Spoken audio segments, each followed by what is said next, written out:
Welcome to One Broken Mom, a podcast dedicated to raising awareness of mental health, parenting, and self-improvement. I am the host, Ameé Coney. One Broken Mom is not a family show. It is meant for adults and contains sometimes adult language. The topics I cover can be serious and unsettling to people. However, I do have a sense of humor laced with a little bit of a punk rock attitude. So if you're interested in real talks about real stuff by real people so that we can all get better together, well, then you're in the right place, and so welcome. Okay, everybody, welcome to this week's episode. As you probably have noticed in season 2, I have really I really dug into, I think is the right word, on the fact that we talk a lot about relationships now. And to be honest, several of the episodes really focus on dysfunctional relationships and why many of us have found ourselves in them probably at a chronic level. And as you've heard, those chronic dysfunctional relationships don't always happen by accident. But my listeners do reach out to me and they share with me their emails and their messages about their lives. And it's obvious that we're all in different stages of relationship and life. And we think about this concept of attachment and attachment theory, then it's possible that about half of you out there have a secure partner or already have some sense of a secure view of relationships. And the rest of us have some work to do on that. And so healing from our traumas and our experiences and doing all that work to rewire and understand ourselves is 100% an inside job.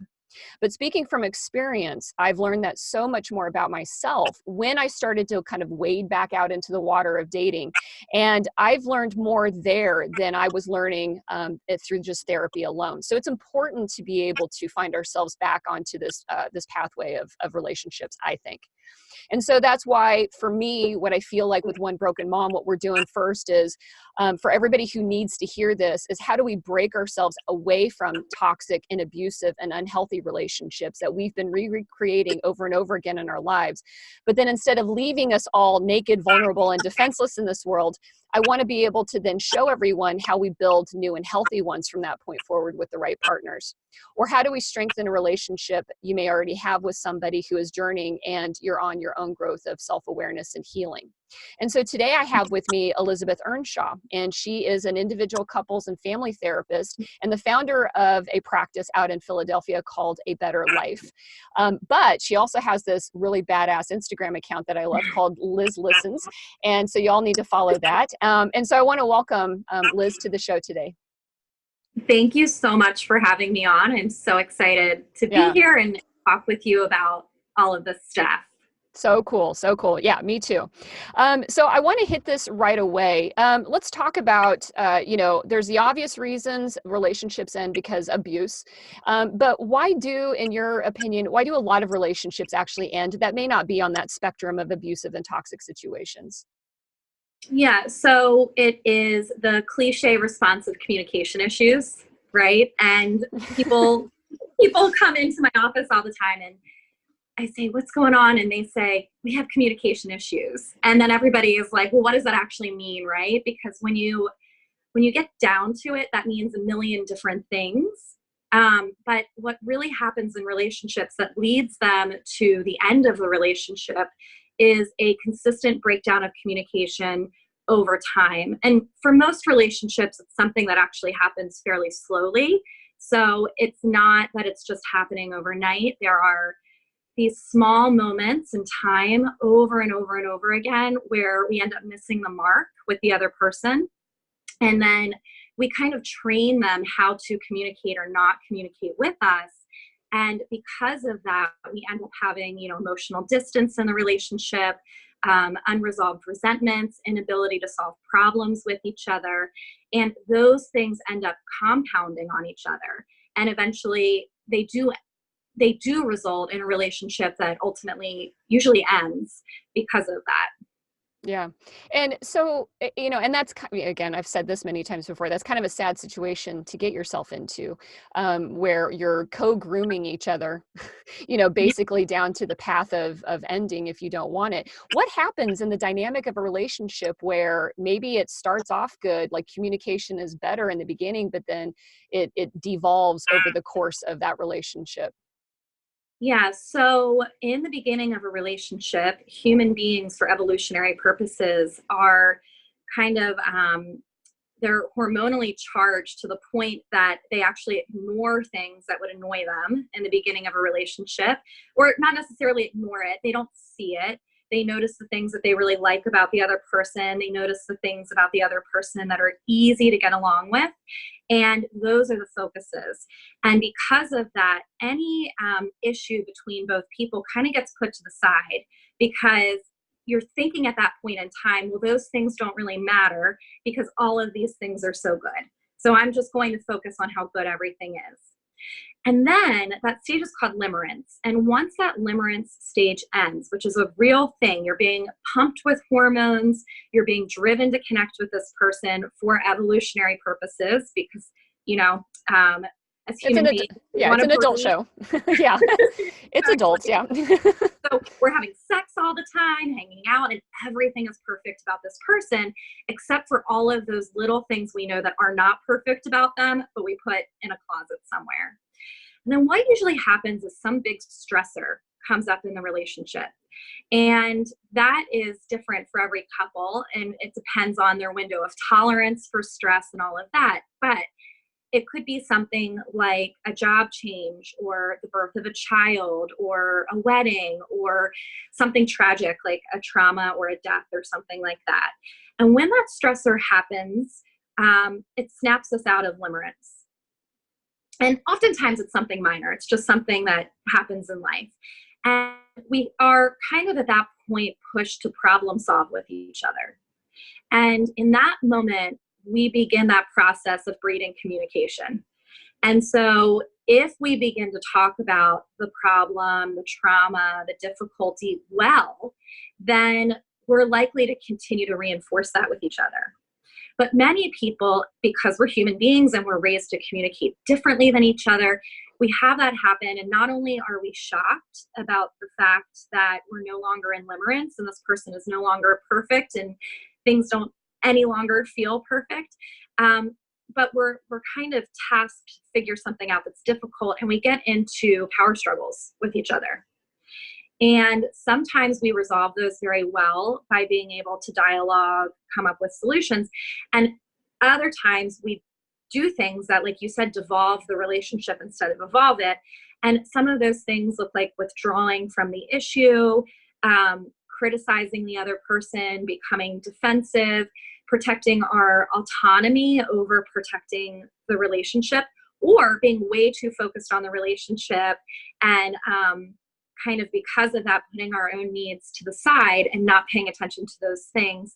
And so that's kind of the first thing that starts to happen after that, like, perfect period where we think this is just our soulmate and nothing bad's ever going to happen, is something challenging comes up, and then we either address it effectively, which I think is hard for most people, or we get into some sort of power struggle where we're really protecting our own needs on before protecting the needs of the relationship. Mm-hmm. You've talked about mentioning this word, the perfect, and the things that we ignore. What do you think some people tend to ignore in those, in that stage of where we're intoxicated and love drunk with somebody? For example, what are real red flags, and then what are just inconsistencies that we brush off? Does that make sense? Is that question making sense? Totally makes sense. Okay.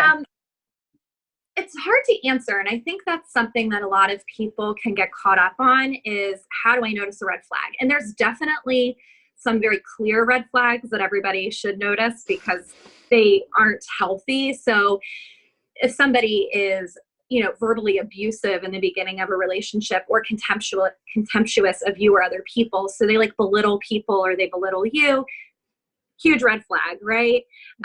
If they're not forthcoming and you're constantly having to find out that they weren't honest about something, red flag. So there are red flags in terms of like respect and kindness that I think are across the board important to pay attention to and not put those in the closet. If somebody's not being respectful to you on the first date, they're never going to be respectful to you. I mean, that's just the reality. Like, somebody sits down with you in a restaurant and you order something and they say, ew, why would you order that? What's wrong with you? They're not a respectful person. They're not kind. And so in the very beginning, kindness, respect, look for those. And if they're not there, it's not even necessary that you have to address it with the person. It might just be necessary that you address it with yourself and figure out that maybe this isn't the right relationship. Mm-hmm. However, I think most of the red flags, which are those things that 5 years later we look back and said, oh, I saw that and I should have paid attention to it and I regret that. They vary by person and they vary by relationship. And they're often things that come out of, they're often the things that we lacked in childhood. And this partner in some ways is giving us the stuff that we really liked in childhood up front. So if we really liked the way that our parents had a great sense of humor or something like that, we're on this first date, we're noticing that this person has a great sense of humor. We're noticing that they're really kind, like our parents were, or really hard workers. And because that's comfortable, we say, this person is perfect for me because they're all the good things that I grew up with. And then we start to notice that they have some of the bad things that we grew up with too. But we don't want to believe that that pattern is happening again. And so that can be different for every single person. For some people, that might mean that, maybe they had parents who were really emotionally distant. And they kind of notice it. They say something vulnerable and the partner, that the first date or whatever, doesn't really respond emotionally, but they ignore it. And part of them says, I'm ignoring it because that's normal and comfortable because that's what I grew up with. And part of them says, I'm ignoring it because I don't want to believe this is happening to me again. Because that already happened to me for 20 years of my life or whatever. And so I think sometimes we can get caught up on making a list of red flags. And then we go on these dates and we think that there's going to be surface level red flags. And really the red flags are often much deeper than that. And so I like how you said, I don't like to make people raw and vulnerable and then not give them information about like, what do you do with it? So it's like, what do you do with the fact that there's not an easy list of red flags beyond abuse? And what you have to do is you have to really sit down with yourself and come up with a list of what were my major disappointments from my initial attachment figures, from the people who were supposed to keep me safe. And am I willing to hold myself accountable to the fact that I'm likely going to be most attracted to the people that will still disappoint me in the same way because it feels normal? And what do I do in those circumstances? And what you do is you try to address it with the person. And that doesn't have to be something that's awkward. Like, I noticed that you're emotionally distant. My dad was emotionally distant. What are you going to do for me? But what it can look like is saying, hey, I've noticed that when I bring up things that are vulnerable, you don't seem to respond. And it's really important to me to get emotional responses back. Is that something you can do? And in doing that, you're giving them an opportunity to really show you whether or not they're going to disappoint you again, continue to disappoint you, or if they're going to be willing to work towards meeting you where you need them to be. And that's really how you don't put things in the closet, is that what you were disappointed about in the past. You're going to be attracted to that again, and then you're willing to talk about it. Yeah. And I'm that's an awesome answer. I mean, and I'm sitting here nodding for the people that are listening and my head is bouncing back and forth. Because, I think that is one of the biggest things that I got out of the dating process was the testing the waters, pushing something out there, feeling in myself what kind of response I was getting. And, and I had to sit here and resolve with me, that whole concept of attraction, of what type of a personality and posturing am I most comfortable with and why? And, and I had bucketed in the past those people into, well, gosh, if they're these things, these 4 characteristics, unfortunately, they're probably going to be the other 8 that I hate or that are abusive. But then I realized that's not always the case. So what is it, dig down? What is it that I really, what do I need to connect with me?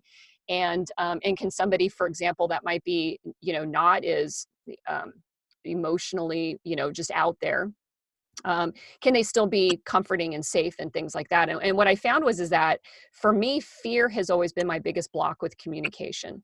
And that is being scared to say something that I want, which is obviously a trauma response, right? You learn that you can't be as open without there being a consequence to that. They saying, hey, I'm unhappy right now, and having a parent come back and go, you have no right to be unhappy, or, I don't have time for your unhappiness. My needs are more important right there. And so you learn to kind of channel that all back inside of yourself. And what I've done with, through this relationship building process and dating process is push through that fear. Because what I've noticed, as you said there, that what I need to know that I can do that with somebody. And then I have to kind of shore myself up for the possible rejection, and if that's rejection comes, that won't work. Like there's, this isn't going to move forward for me. Or do I have somebody here on the other end that goes, I hear you, I see you, like, thanks for sharing that with me. And then they can either in turn be vulnerable back or not. And that is scary, to say that, the block is fear, most of the time to communicating. Is that something that you see with the couples that you work with, that, when it gets down to the brass tacks, the thing that's stopping each other from talking with one another is they're afraid of what the other person has to say to them? Yeah, they're afraid. And I think they're afraid for many different things. Sometimes it's, what is the person going to say? Sometimes it's, what am I going to say? I'm not good at talking, and I'm not going to state this well. But I think you hit the nail on the head that fear is really what prevents people, whether they're just dating or they are in a long-term committed relationship. It prevents people from being really honest with each other, communicating well. And it also prevents opportunity for the other person to be successful, or for you to really see who the other person is. And so, what it ends up doing is it ends up creating kind of fog in the relationship, where it's, I'm just going to be behind this fear, and I'm going to grip on and close my eyes, and I really hope this works out without me having to say anything. And then what happens is that you don't say anything, but then over time, usually the feared response ultimately happens, which is you end up not getting what you want from this person. Yeah. And it becomes a self-fulfilling prophecy, unfortunately, in relationship, right? Part of your fear is they're going to reject me. And then when you're unable to communicate your needs or listen to their needs, well, you get what you were afraid of, which is sad, honestly. Now, I know fear can block us from communicating, but what does fear look like typically when it's coming back to us in a response? How do we recognize that maybe our partner's response is actually a fear-based response versus, because I know, for example, is sometimes depression looks like anger. It doesn't look like sadness, So when somebody says something to their partner and their partner responds back in a certain way, how do you know, as the therapist working with them, that like that person's actually responding to you out of fear as well? Because I feel like if we all know that we're scared, we open ourselves up, I think, a little bit to be more kinder, with one another, especially if we're trying to work through problems and struggles. Mm-hmm. Yeah, I think that's such a good question. And I love that there's also in this question a focus on the other person's experience as well. Because I think a lot of times we are hyper focused on our experience and then judgmental of their response. And we're willing to say, I was afraid, that's why I responded defensively. Or I was afraid, and that's why I wasn't forthcoming with what I had to say. And then we're very often unwilling to say that about the other person. And we're likely to say they're just a liar, or they're just distant, or whatever. And I think, it can be difficult sometimes in that initial response to know that it's from fear, right? Because you might just take it at face value. But I love this idea of how can we look at what they're doing and their responses from like a place of compassion, and assuming that maybe it is coming from fear. And if you do that, then how do you change their responses to them? And so if you bring up something that's really important to you and they respond in a way that you like to hear, that could still be a fear response. Mm-hmm. They could just be telling you what you want to hear because they have their own trauma history of not being able to really say what they mean. You could say something that's important to you and they might respond with defensiveness. Also, that's from a space of fear. the fear is you're seeing me as less than, I feel inadequate, and I'm defending myself. They might respond from a place of distancing from you. And that might look like just not responding or saying, let's not talk about this. This is a silly conversation, or changing the subject. And I think that it's challenging to know, how do I respond to these things? And how do I know whether or not this person who's distancing from me or being defensive or perhaps people pleasing me is someone that can eventually have an authentic relationship with me? And part of that is noticing that, is always checking in and seeing, how are you feeling about the way we're communicating with this? And I think that we don't do that enough. So if you ask somebody something and they become defensive, instead of shutting down, saying, hey babe, I noticed that you seem like you're defending yourself right now. And I'm on your side. Like, I'm not trying to criticize you. I'm not trying to be hurtful to you. I really want to make sure that we're both meeting each other's needs. Is something going on here that's making you feel afraid, or like I'm judging you, or what's happening here? And just pointing that out and allowing that other person to share with you what their experience is. The same with if you start to notice that they just appease you with their answers. Again, probably comes out of some sort of fear. And you might say something like, I notice that when I bring this up, you often say, you often tell me things that feel good to me, but then it doesn't actually happen later on down the road. And so I'm wondering, are you just telling me these things because you're afraid to tell me something different? And really just continually checking in with each other when you notice that there might be an issue with how they're communicating with you is really the most you can do. And then that person gets to decide, are they honest with you?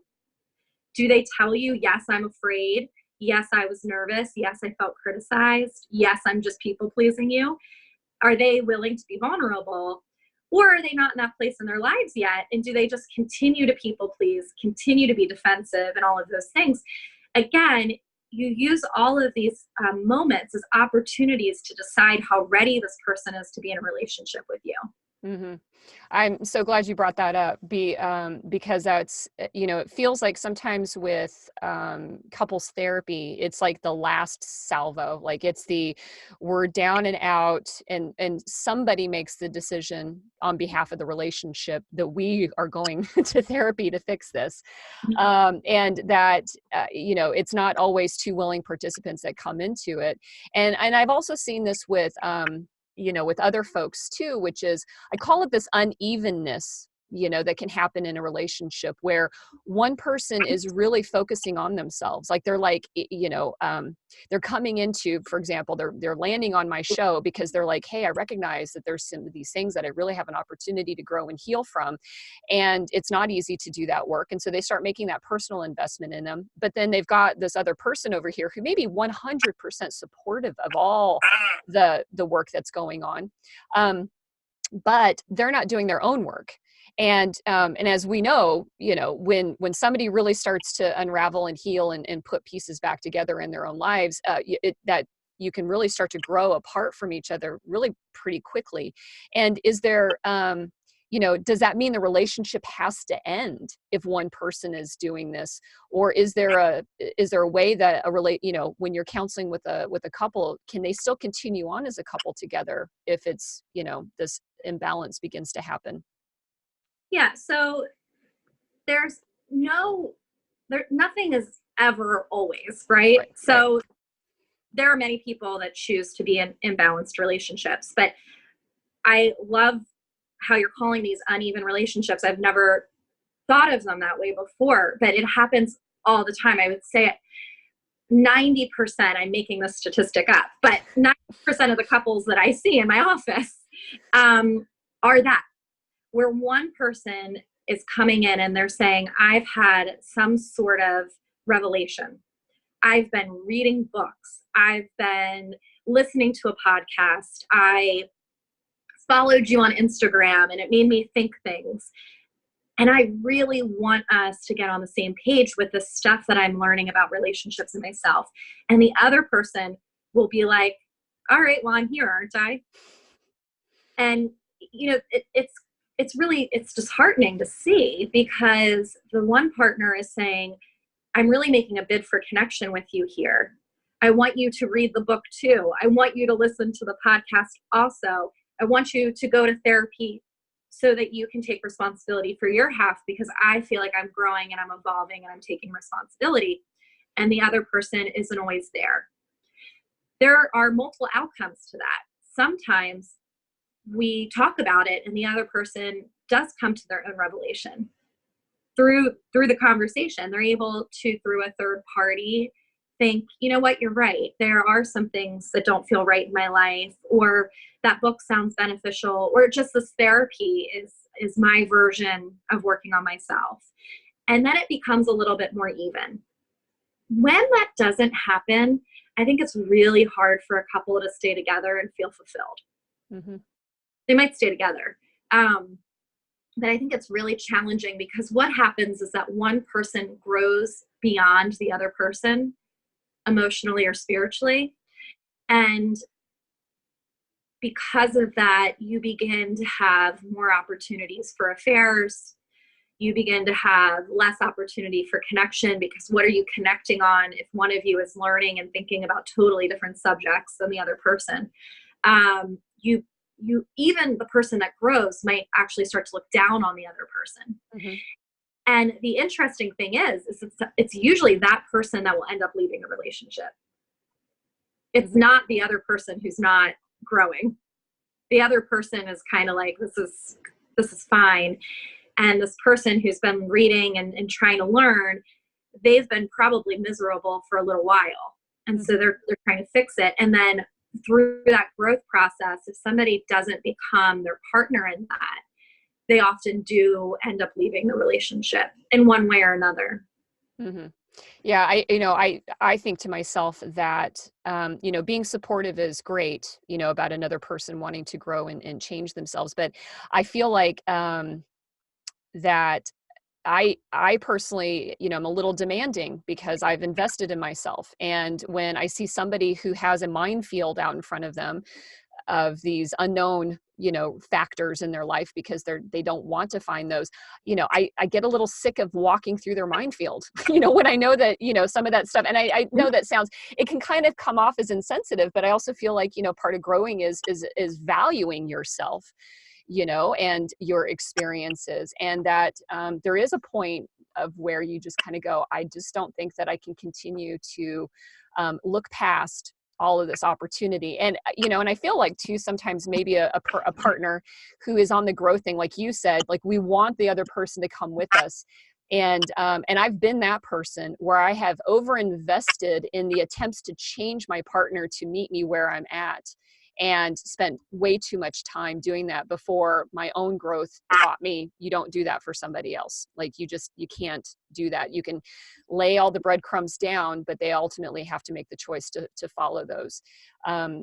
So how often when you're working with couples, are you counseling them to a conclusion that's the most compassionate, next step, not to save and continue on with the relationship? Yeah, so it happens frequently. And I think that sometimes people think that's a failure, and really it's not.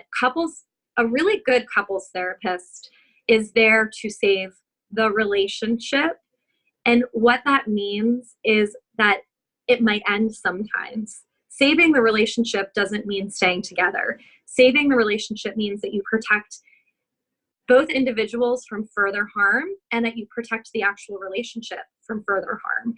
And so sometimes when we're talking and when we're working through things, and when everybody's put a really good faith effort as far as they personally can, and the relationship's still not clicking, sometimes the most compassionate way of looking at it is, how do we release each other? And how do we keep as much integrity in this relationship as we can as it is?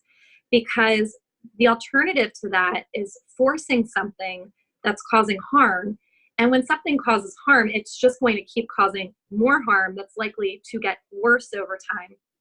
And harm doesn't always look like abuse. Harm also looks like loneliness and neglect. And so it's not the ideal. of course, people get together and they want to stay together. And if they're in couples therapy, there's something important enough there that they've decided it's worth trying to salvage.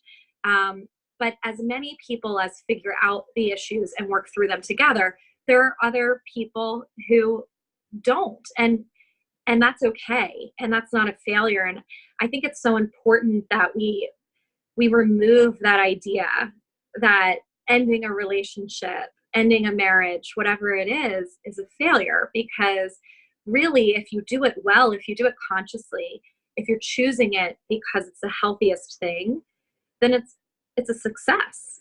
Mm-hmm. Yeah, especially. Yeah. And you might be able to maintain friendship, co-parenting, a variety of positive outcomes from that if it's actually done well and consciously, with everybody that's involved. Now, I wanted to talk about communication for couples that are, in the heat of the moment right now. And one of the things I think it's important about your practice is that you use the Gottman Method in couples therapy. And I will put you on my wish list as Dr. John Gottman because of the work, the extensive work, decades of it, and studying and understanding couples. What is particularly important about this methodology and applying it to therapy and applying it to communication that may be different than what most of us are used to, maybe what we saw our parents talking or not talking to each other that we've had modeled to us in our life? Help me understand where this method is and this methodology, and why is it powerful for couples to know about and pick up on? It's so powerful for a couple of reasons. One is because I think it gives couples a blueprint for how to be successful. And prior to having that type of blueprint, we are just doing exactly what we saw. And we're kind of just shooting darts with a blindfold on, hoping to hit the bullseye. But we're replicating behaviors that we saw completely unconsciously. And so once you understand the research behind communication and relationships that John Gottman did, you have a blueprint for how to say things, for how to receive things, for how to work through problems. And most people just don't have that. We're just coming into one of the most important things we do in our lives, which is relationships, with zero training. We wouldn't do that with anything else. Like anything else that's important in our lives, we get licenses for, we go to classes for, we have to take trainings. We get married, or we move in together. And it is one of the most important things we'll ever do, because the way that we treat other human beings deeply impacts them. We can heal other people and we can harm other people in the way that we communicate. And so the Gottman Method really helps people to have that training around what is going to be a really effective way to maintain a listener and to not lose a listener, and what's a really effective way to make your partner feel loved and understood. And one of the biggest differences between the Gottman work and then maybe other ways of looking at communication and relationships is that it's actually based in research. So the Gottman Institute over decades has researched thousands of couples and really pinpointed some very easy communication shifts that takes couples away from the possibility of their relationship ending and towards a relationship that is likely to last in a fulfilling way, not just because you're making it last just to last. And it's really only a few things. And I think that's the coolest part, is it's not overwhelming to learn about those things. And they're easy shifts. And I'm not saying that they're easy in terms of it's not going to take mental work and practice, but they're easy to remember. And so you can consistently remind yourself, I need to do this thing. And if I do this thing, I'm more likely to be a good partner. I'm more likely to help this relationship to grow. And so I think that those are the really important parts of it. Do you want me to share a little bit? Yeah, I was going to say, let's give the listeners a sample of what that is, because I'm sitting here thinking, some couples, and it may just be one partner listening to the show who's like, I really would like to improve this, but how do I come to my partner with this whole idea of shifting communication and not having it feel clumsy or, having it like land like a lead balloon because it's so so big, like, hey, we're going to do worksheets every day, like that's just not going to work. Right. But I think if you can provide an example of what the subtlety might be that can actually be pretty profound, that'd be awesome. Yeah. So in terms of conflict, I'll give a few examples, and then there's some stuff outside of conflict too. But like you said, it's not just saying something really big, like we need to be more emotionally connected and let's start working on that every day. Right. But you want to work on avoiding 4 things. And so if you go to your partner and you say, hey babe, the great thing about this is it's not about making anybody wrong. It's about saying, hey babe, I listened to this podcast or I read this book. And research shows that couples do better when they avoid these 4 things. And I'm not saying you do it or I do it, but I'm saying I'd like us to pay attention. And the first thing is criticism. And we really want to avoid criticizing other people when we have an issue. And we want to make sure that we remember that the problem is a problem. The problem is not a problem with your partner. And remembering that helps you to bring up the issue more gently. And bringing up the issue more gently isn't putting like a bow on a bag of shit, right? It's not saying like, oh, we're just going to pretend like this isn't existing. But there's ways that you can express anger and frustration, and that you can say somebody's really disappointing you without criticizing them. And what that looks like is it's owning the problem as your own. The example I always give is messy dishes in the sink, right? So I come home after work and I work late, it's 10 p.m. and there's dishes in the sink. If I start that conversation, if I walk in my house and I say, you always leave the kitchen like this, I have then not made the dishes the problem. My partner's the problem. He's the always issue. He's the reason I'm pissed off every night. But if I walk in and I say, what is going on with these dishes? I am so tired and I really need us to figure out what we're going to do about the dishes. Otherwise, I'm just miserable at night. My partner is more likely to say, you're right, they're a wreck, or I'm really sorry about that, I should have gotten to them, or we need to figure out a solution. And so you want to try to avoid criticism and replace it with stating what your need is, not stating what their problem is. And that's an easy shift. And you're not going to do it perfectly, but the great news is if you talk to your partner about practicing this stuff, you can fix it. So you can say, honey, I'm so sorry. I just walked in the house and I criticized you. Let me try that again because we're practicing this. And that will give you an opportunity to try to state these things in a way. And I always say it's a way to make the other person successful for you. Mm-hmm. No one is ever successful for you when you criticize them. They just go into themselves and they keep you out. People can be successful for you if you tell them you have a problem and if you tell them it's impacting you. Mm-hmm.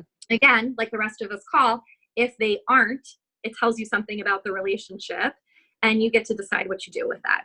Mm-hmm. The second thing you really want to look out for is defensiveness. And usually defensiveness and criticism go hand in hand. I walk in, I criticize my husband. My husband is going to say back to me, what are you talking about? You had as much time to do the dishes as I did. Or you don't understand, I was so busy. Or why are you always so mean to me? And that gets us nowhere.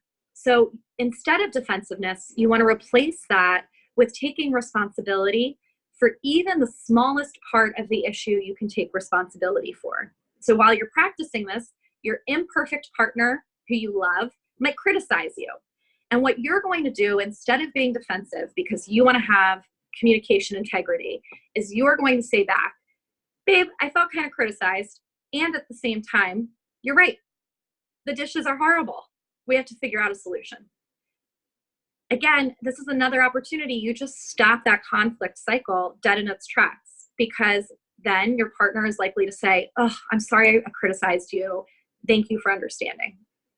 The third shift you want to make is that you don't want to do something called stonewalling. Stonewalling is what it sounds like. It's when you become a stone wall. So you're really withdrawn from your partner. They are trying to communicate something with you. They are maybe talking about a problem, and it overwhelms you so much that you cut off. And you either cut off just physically, you go blank, you kind of cross your arms, you turn away, or you actually leave the conversation and you say, I'm not talking about this anymore. And if you notice yourself doing that, you want to get really good at letting the other person know what's going on for you.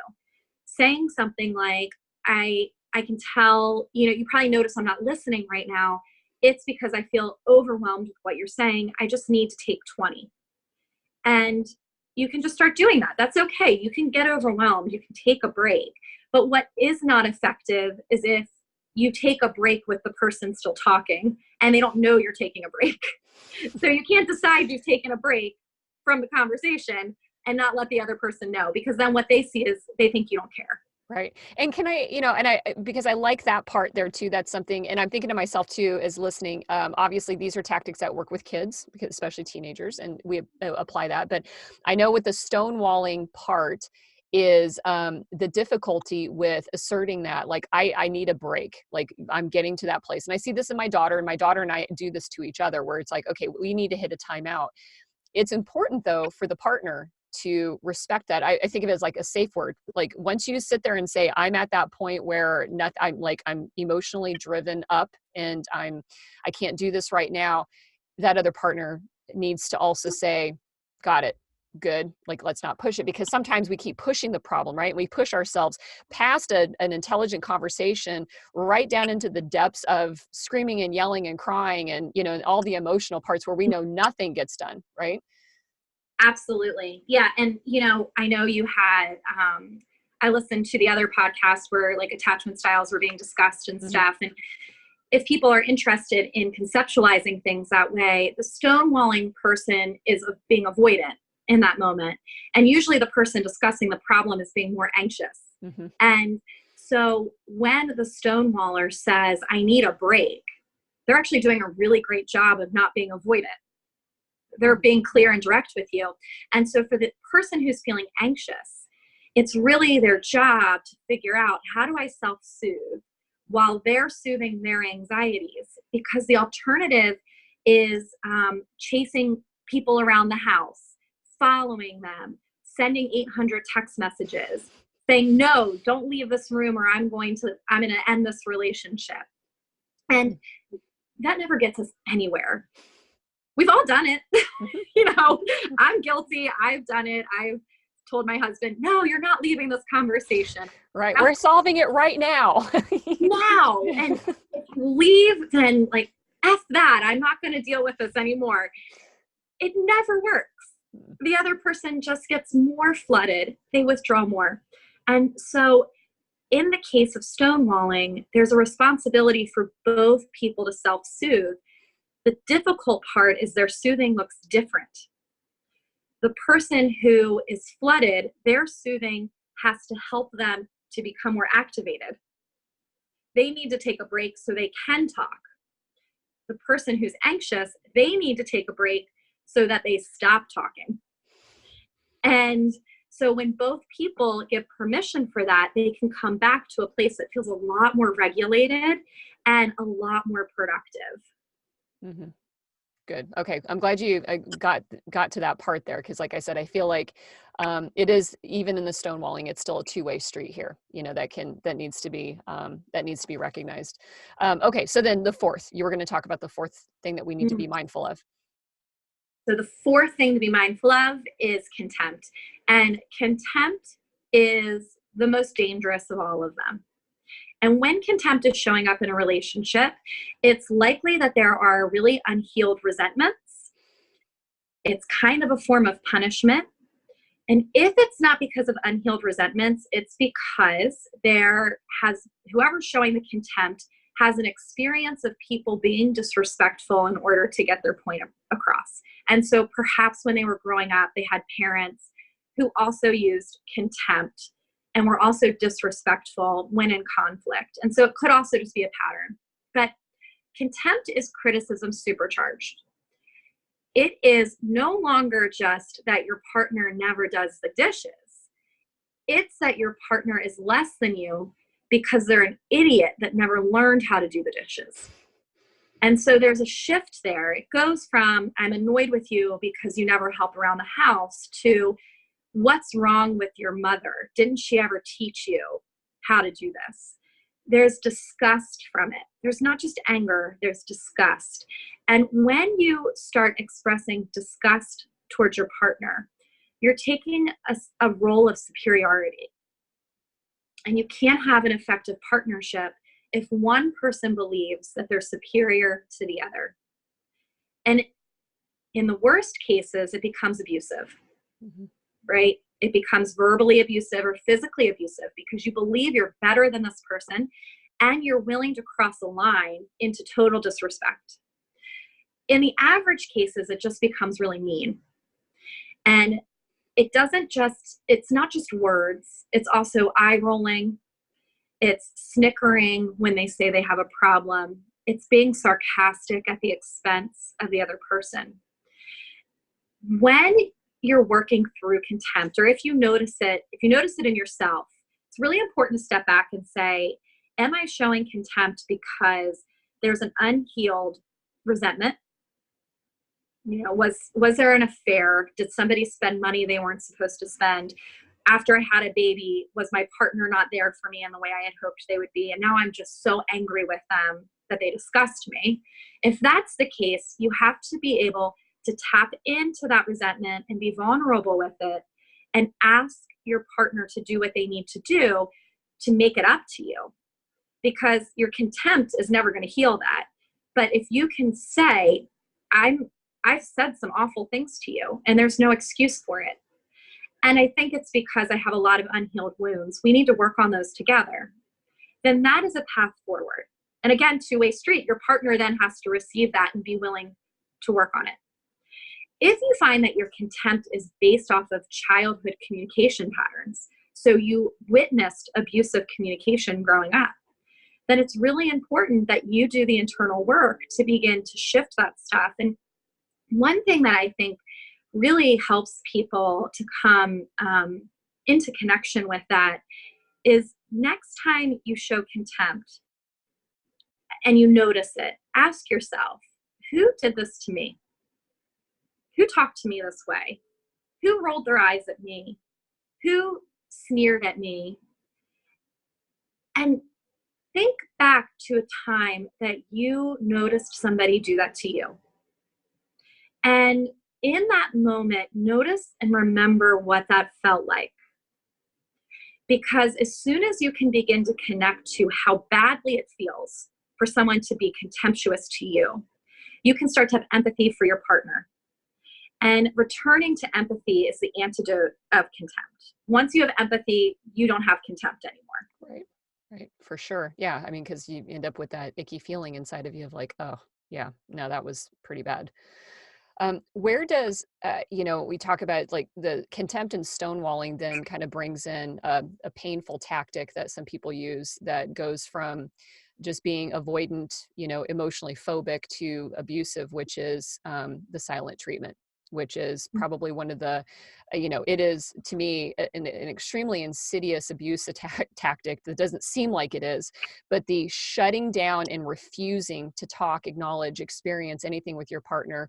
And I've had a partner do this to me for days of no talk, and then never being able to come back into the conversation again. I mean, where's the line between stonewalling and I need a break to I'm just avoiding all of this and now I'm going to punish you by not talking to you? Because that seems like a pretty unhealthy communication tactic for partners to use, especially if you have a partner or you do that yourself. Yeah, and I really like that you brought that up because that is so important. And a lot of these things, the question is, where is the line? Where is the line between I'm a human being trying to learn how to communicate better and I'm really doing this in an abusive way? And with stonewalling, the thing is that someone who's effectively managing it, they come back to the conversation. It really should only take 20 to 30 minutes to calm down to a place where you can re-engage with your thought processing and come back to a conversation. In a particularly difficult scenario, maybe you want to take the evening. Maybe you want to take 2 days. But the stonewaller is always responsible for returning to the conversation and starting it. And so it's okay for somebody to take a break as long as you can rely on them to re-engage. So if you stonewall, it's really important that you say, I can't talk about this. I need to sleep, but I will bring this up tomorrow, and that you really do bring it up. If you are in a relationship with someone who stonewalls, you want to see that there's a pattern on them being able to calm down, because it really is a physical response when someone stonewalls. Their heart is actually beating at 100 beats per minute. They can't talk to you. You want to let them calm down. And you also want to pay attention to whether or not they're willing to come back to the conversation and engage in it. Stonewalling and taking breaks doesn't come from a place of punishment. It comes from a place of wanting to save the relationship. And so you're doing the relationship a favor. In healthy relationships, there's no room for punishment. So if you're doing things to punish your partner, including distancing from them, then you're doing something that is really detrimental and harmful to the relationship and can be abusive. And so if you notice yourself saying things like, I don't want to talk to them because they don't deserve it, or this will teach them, this will teach her, or this will teach him to not talk to me that way, you're punishing. Mm-hmm. And when a relationship moves into a power struggle that's based in punishment, then it's only going to devolve unless the person who's punishing is willing to actually be vulnerable and to come back and say, I'm really angry with you. And I always tell people, call the elephant out in the room. Tell the person, I was punishing you. Mm-hmm. You don't have to pretend like you weren't. Come back and say, I've been punishing you for 2 weeks because I was so mad at you. And I know that's going to kill our relationship. I don't want to punish you anymore, but I'm mad. And I need you to hear how mad I am. And I'm actually going to talk about that. But it always has to be about a return to connection. Mm-hmm. And again, I'm sitting here thinking, like, we're talking about couples and romantic personal relationships, but, you know, the way we also engage with our kids, and I always tell everybody, you know, with One Broken Mom, no children are required. But for anybody that's listening that has children, I mean, what you're bringing up is if you also do that with your own kids, that's the communication style you're teaching them that they're then taking into relationships, you know, when they move forward. And being mindful of it. And I think that sometimes an adult makes a switch where they might not punish their friends, they might not punish their romantic partner, but they feel it's their obligation to punish their children. Like that's what parenting looks like. And so I want, you know, my own 2 cents on this for anybody that's listening to this is think about everything that Liz just went through and think about, do you talk to your kids that way? You know, maybe you're thinking about taking this to your husband or wife or your partner to do that. But if you have kids, check yourself and make sure that you're also extending it to them just to give them a chance, dear God, at having a healthier relationship as they move into that phase of their life than what we have to heal from and, you know, and make up for, you know, at this point in time. Yeah. Okay. And, you know, I think that sometimes people think their punishment is what teaches their children. Mm-hmm. Punishment doesn't teach anybody anything other than how to shut up and be ashamed and hide away, or how to be nasty in their other relationships. That's really the only thing punishment does. And again, we all punish sometimes. It's just human nature. The thing that teaches your children the most is the way that you act. So if you want your children to speak respectfully, really pay attention to whether or not you're being respectful, not only towards them, but around them. You know, are you having respectful conversations with the adults in their lives? And that's not always easy, but we teach the most by the way we behave, by the way we work through things with our kids, instead of by the way we punish, either by emotionally cutting them off or by making them feel badly or whatever it is. Like those things don't actually cause internal shifts in their behavior. They just make them feel really badly emotionally. Mm-hmm. Yeah. And then and flip this back to your partner, right? So you are working on yourself and you're trying to improve, you know, your own well-being here. And they might be at that state of unevenness. Maybe it's in the early stages. You modeling what it is you'd like for them to give to you by you giving it to them can help them understand and grow and learn from that as well. Like, okay, so you demanding it from another person wouldn't be as effective as, okay, I know that, you know, you think internally, I know that they're not quite as, you know, up to speed on how to do this in reciprocity with me. But that doesn't mean I'm going to quit doing it for them, because eventually they might be able to see what that looks like and what that feels like to receive your grace, your understanding, your communication, you avoiding or apologizing for when you do make a mistake and coming back and trying to reinforce it, and patience, modeling what patience looks like for them. Cool. Now I want to find out, you live in the Philly area. Is that the only way people get to work with you, or do you have other resources besides your awesome Instagram account where people can connect with your wisdom and your ability to be able to help other folks, and particularly couples? Yes. So I only work with therapy clients in Pennsylvania because of licensing laws. However, I do have courses that people can take. You can find them if you find my Instagram account. It's @LizListens, and you can just click the link and it'll take you to them.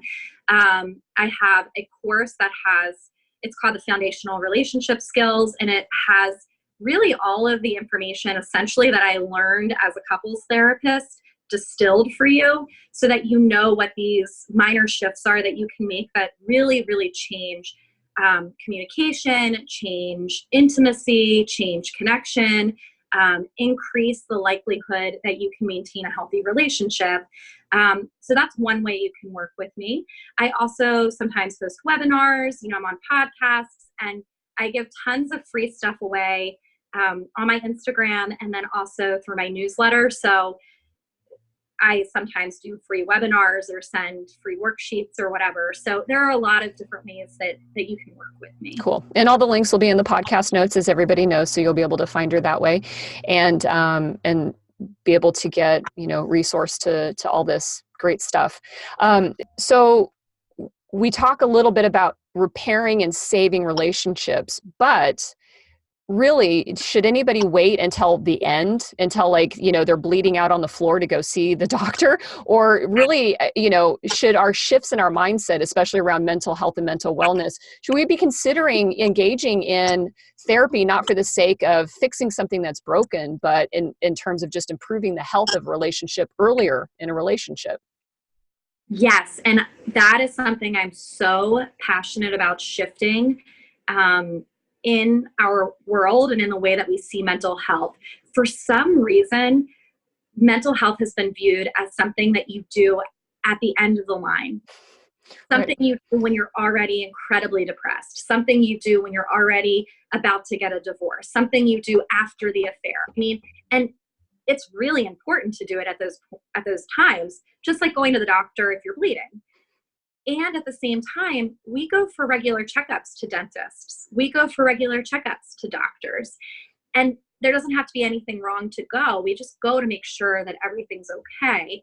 And I think a huge way to prevent relationship distress or even personal distress is to go in when you feel good. And that doesn't mean you have to make a commitment. You don't need to go every week if you feel good. But every now and then, do something for your relationship or for your mental health during times that you feel good, whether that's taking courses or seeing a therapist or reading books. Take care of yourself in those moments where everything's okay. When I work with my clients, one of the things I say to them, they come in and they'll say, I had a good week. I actually don't have anything to talk about. And I tell them, this is my favorite week to see you then, because this is the week we get to plan for what you'll do if you have a bad week again. This is actually how we prevent fallout. This is how we prevent it from feeling really bad. So this is my favorite week to talk to you. And for anybody listening, even if you're in a good moment in your life, if you go see a therapist, they'll be so happy to talk to you, because it's a way for you to figure out, how do I keep this going? Yeah. And then even for couples, being able to shift for any of the ones, that are newly getting married, and, how do you set up this groundwork, this emotional contract with one another about how you're going to be communicating early on is, I think, really important. And again, it's not a common shift for people to think. I mean, sometimes people do their pre-marriage counseling and it's a couple of sessions, maybe with the officiant that's going to do it. And they just kind of say, here's what life is like, or, mom and dad throw down some, wisdom there. But, we haven't gotten, I don't think yet, where people like really step into the early days of the relationship and start to talk about, before we have the problems, how are we going to do this as a team together? What are we going to do to protect ourselves, our relationship from these things? Because life is an imperfect process, and that's what's amazing about it. And as opposed to, like you said, wait until you absolutely need it and you're just trying to save it. It's like, can we nurture it, early on? And it sounds like the programs that you have and some of the courses, I highly encourage, don't be taking them because you're in a bad place. Take them because you're in a great place. And this is a wonderful time to introduce this for you and your partner to start looking at ways of just enhancing, your lives together. So. Yeah. Cool. Well, Liz, it's been a pleasure meeting you and talking to you. Like I said, I've been a huge fan of your Instagram account and everything that you do. And so it's an honor to have been able to spend an hour with you today and talk about this and, and how couples can actually work on improving communication. And hopefully people are going to take away something from this that helps them if they're still in the stages of finding a new relationship, how they get to go in, strong foot forward with a new person right from day one. So I appreciate your time so much.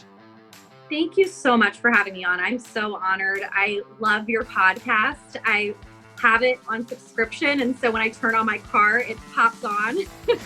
And sometimes it's like the episode I already listened to because it just like auto goes back. But I love it. So I'm just so honored to be here. And it was so cool to see you and be able to talk to you. And I really enjoyed it. Cool. Yeah, me too. Thank you.